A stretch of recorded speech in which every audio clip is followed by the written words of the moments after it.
बेंगलुरु के स्कूल को ईमेल पर मिली बम से उड़ाने की धमकी। कर्नाटक की राजधानी बेंगलुरु में बड़े हमले की आशंका है। खबर है कि शहर के कई स्कूलों को आज सुबह धमकी भरा ईमेल पहुंचा है, जिसमें बम लगाए जाने की बात कही गई है। मामले की गंभीरता को देखते हुए पुलिस भी अलर्ट मोड पर है। वहीं कई स्थानों पर बॉम्ब स्क्वाड को तैनात किया गया है। पुलिस के वरिष्ठ अधिकारियों ने शहर का दौरा किया। बेंगलुरु शहर के कई स्कूलों को एक धमकी भरा मेल मिला है। इसमें कहा गया है कि बेहद शक्तिशाली बम स्कूल में लगा दिया गया है। बेंगलुरु पुलिस ने जानकारी दी है कि शहर के कई स्कूलों को इस तरह का मेल मिला है। इन विद्यालयों में तलाशी जारी है। इसके अलावा जांच में बॉम्ब स्क्वाड की भी मदद ली जा रही है।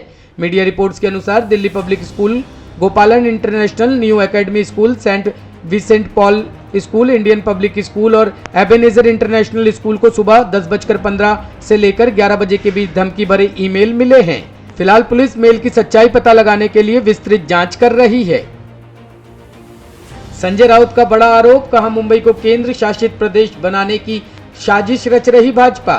शिवसेना के नेता संजय राउत ने भारतीय जनता पार्टी पर मुंबई को केंद्र शासित प्रदेश बनाने की साजिश रचने का आरोप लगाया है।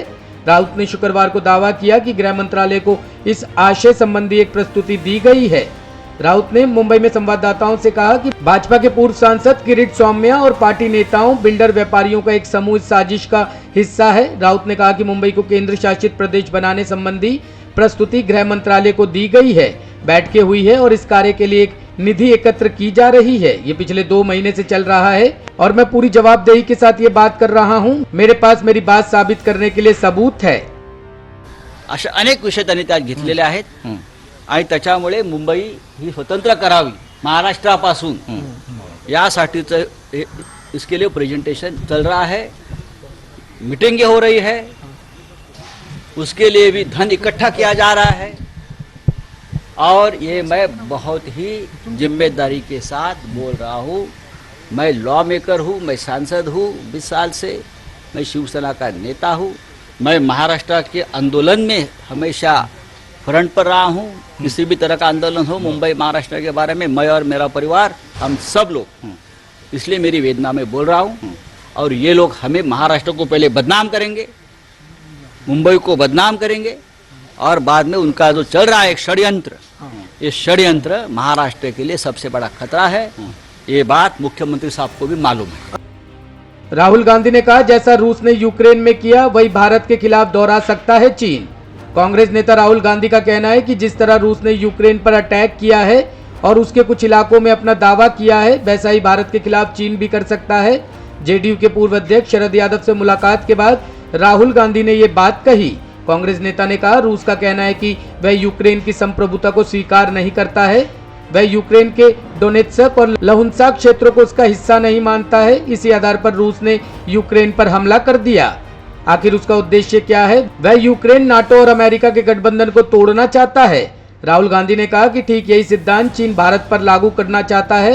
वह कहता है कि लद्दाख और अरुणाचल प्रदेश भारत के हिस्से नहीं है और उसने इन इलाकों के पास अपनी सेना को तैनात कर रखा है। सरकार उसकी इन हरकतों को नजरअंदाज कर रही है। आशाराम के गोंडा आश्रम में मिला लड़की का शव। जेल में बंद आशाराम के गोंडा स्थित आश्रम से इस वक्त एक बड़ी खबर आ रही है। बता दें कि आश्रम में ऑल्टो कार में बच्ची का शव मिला है। बच्ची की उम्र करीब 13 से 14 साल बताई जा रही है।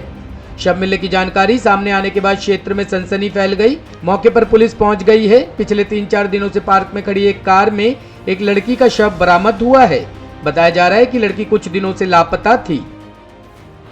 कोतवाली नगर जनपद गोंडा एक 13 वर्षीय बालिका की 5 अप्रैल को गुमशुदा होने की, घर से गायब हो जाने की सूचना पुलिस को प्राप्त हुई थी। इसके बाद 7 अप्रैल को परिजनों के द्वारा 3 नामजद लोगों के खिलाफ अभियोग पंजीकृत कराया गया था। परिजन और पुलिस की खोजबीन के दौरान आज रात में ये जानकारी मिली कि घर के ठीक सामने एक आशाराम बापू का सत्संग स्थल है।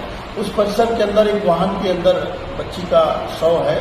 इस सूचना पर उच्चाधिकारियों के साथ साथ फोरेंसिक टीम और डॉग स्क्वाड मौके पर गए। पंचायतनामा पोस्टमार्टम की कार्रवाई की जा रही है। सभी तथ्यों की पड़ताल की जा रही है। हर स्तर से साक्ष्य संकलन कर उसमें जो भी अग्रिम विधिक कार्रवाई की जा रही है। यूक्रेन में जारी खूनी खेल, रेलवे स्टेशन पर रॉकेट अटैक से 30 की मौत, 100 से ज्यादा जख्मी। पूर्वी यूक्रेन के क्रामाटोर्स्क रेलवे स्टेशन पर आज 2 रॉकेटों के हमले में कम से कम 30 लोगों की मौत हो गई। और 100 से अधिक घायल हो गए।